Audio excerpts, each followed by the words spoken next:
Begin right away with questions for Curt. You raise your hand, please. Let us know. Curt, your first question will come from first row to your right. Hi, Curt. Becky was just saying that she thought Kelsey Plum being able to get downhill was a huge difference, or really the difference between Game 2 and Game 1. How did you see that impacting the game and just get the Aces going offensively? Yeah, I thought they, made a concerted effort to get the ball in the paint, and their schemes to get people didn't hurt us as much as just tremendous one-on-one play that got into the paint all night, and they shot 71% inside the arc for the game. And, they flipped points in the paint, and just dominated that area. And it was mostly off the bounce. There were some slips and other things, but it was mostly off the bounce. And a lot of times, not every time, but a lot of times it was just one-on-one. And Kelsey led the charge there, just was relentless in the paint. Curt's second row to your left. Hey, Curt. I'm curious how you thought the jumbo lineup worked. I mean, initially you guys went on, I think it was a 12-4 run, and then the Aces seemed to adjust. What do you think they did to counter it? Yeah, I thought there were stretches where our big lineup did some good things, changed some of the matchup, our physicality at times. We had a nice stretch when the chess match, and we scored a couple possessions in a row against their zone, which they have gone to, and we've gone big and got them out of their zone. But there was runs back at us with that big lineup also. So again, it just we just felt like we were playing catch up all night because we couldn't string together consecutive stops. And again, we're trying to find disruption. We're trying to keep this, high-powered offense out of rhythm. And tonight, we really struggled to do that. Just one moment. Anyone heading to the Connecticut locker room? Just trying to advise folks there. Anyone here? Okay, thank you. Next question will come from Zoom. We're going to go 2 questions. Owen, you're up. You're followed by Steven. Owen, go ahead. Hi, Coach. You've played against Asia for years. I'm just curious, what is different about the level that she's at right now?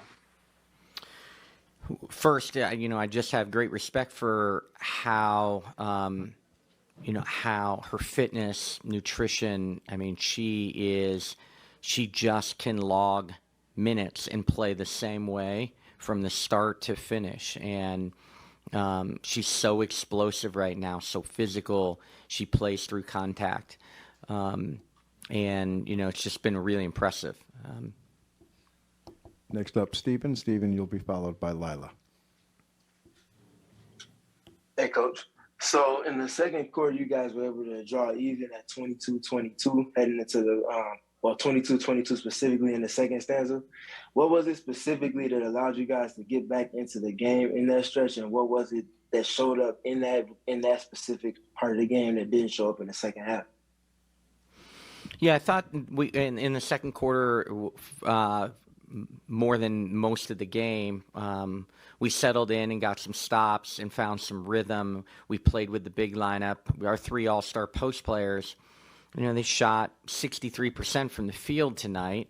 They did a lot of really good things. They got to the foul line between those 3 all-star post players 16 times alone with those 3 players. So we had stretches when our bigs had good moments.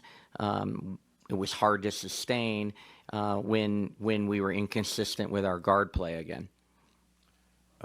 Returning to Zoom, Lila, you're up. Lila, you'll be followed by Nancy. Hey, Curt. You guys have talked throughout this postseason of kind of, managing, the pressure and not letting things get too tight. How do you manage that now going into an elimination game at home? You can't think big picture. That becomes overwhelming and daunting and feels, at times bigger than it's too big.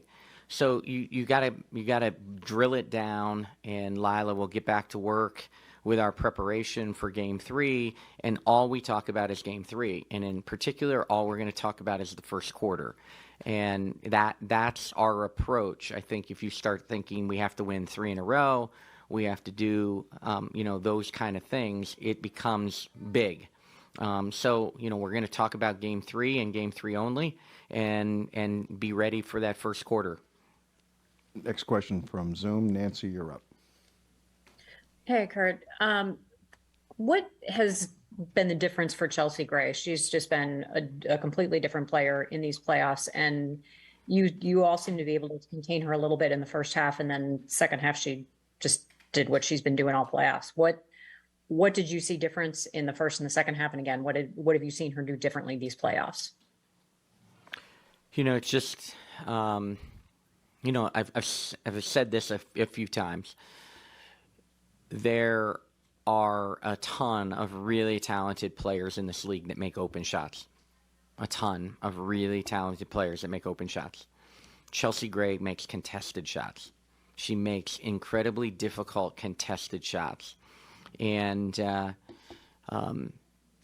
it's a skill that she can be guarded and closed out on and with hand in her face, and has the, separating her from a lot of people in this league, that she can make those kind of shots. I mean, again tonight, of her 9 baskets, we got a hand up. We got into her space as well as we could, and, still a high percentage of those 9 baskets that went in tonight were really well contested.